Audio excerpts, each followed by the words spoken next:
Alrighty, hosses, welcome back. And now that we know the basics of how to navigate around, let's go ahead and learn some more useful things. The first thing is, how do you just view the contents of a directory? So say that we're in Bucky right now, how do we just list all of the folders and files inside? Well, all we have to do is navigate to whatever directory that we want to and write dir. So hit enter and look at this. This is going to give you all of the files and all of the directories inside.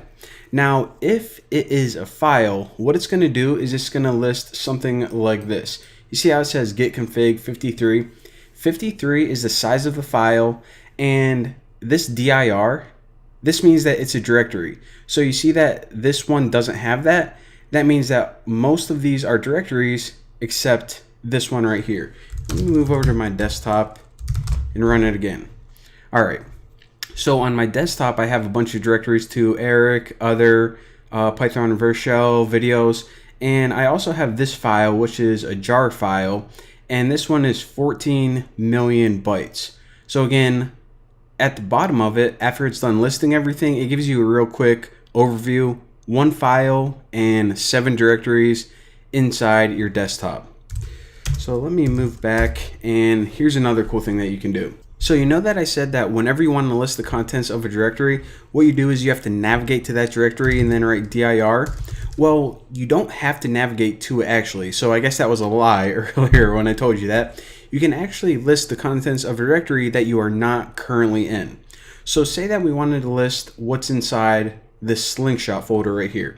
What I can do is write dir, and if I just run it right here, it's just going to list the current directory. However, I actually want to list the one inside desktop slingshot.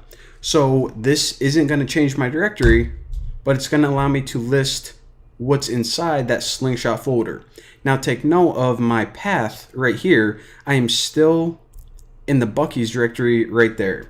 So again, you don't have to move into it, but you know, most of the time that's what people do, so I figured I'd show you guys that. Now another cool thing that you can do is this. Let me go ahead and write dir, and right now we're just looking at what we looked at the beginning of this video, the contents of the Bucky directory. One file, 20 directories, looking beautiful. However, there's an optional parameter that you can use after dir, and that is /a.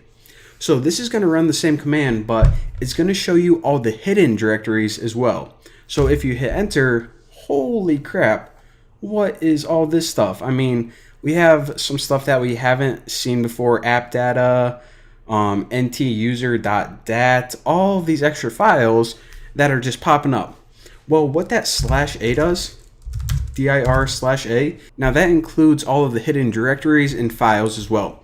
Now, the reason that you really shouldn't mess around with that too much is because whenever you have a hidden file or directory, it's usually hidden for a reason. And the reason is because Windows or whoever created that application, they don't want you messing with those files.